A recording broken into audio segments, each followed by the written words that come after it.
జై హింద్. తైవాన్ మన భారతదేశాన్ని D4 యాంటీ డ్రోన్ సిస్టమ్స్ అడిగింది.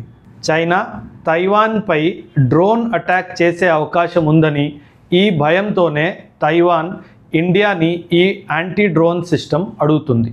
ఇది పక్కన పెడితే మనందరికీ తెలిసిన విషయమే, చైనా ఏ విధంగానైతే పాకిస్తాన్కి ఆయుధాలు ఇచ్చి ఇండియాపై పంపిస్తుందో ఇది మనకొక స్వర్ణ అవకాశం. ఇండియా కూడా తైవాన్కి ఆయుధాలు ఇచ్చి తైవాన్ని కాపాడాలి. ఈ D4 యాంటీ డ్రోన్ సిస్టమ్సే కాదు, ఒకవేళ తైవాన్ అడిగితే గనక ఖచ్చితంగా Brahmos missile, Akash missile, Pinaka missile, Scalp missile ఇలా మరెన్నో యుద్ధాయుధాలు ఇవ్వాలి. ఈ యుద్ధాయుధాలే కాదు, మనకు ఆపరేషన్ సింధూర్లో ఇంపార్టెంట్ కాన్ఫిడెన్షియల్ బ్యాటిల్ స్ట్రాటజీస్ కూడా మనం తైవాన్తో ఖచ్చితంగా షేర్ చేయాలి. ఇది తైవాన్ని ప్రాబబుల్ చైనా అటాక్తో కాపాడుతుంది.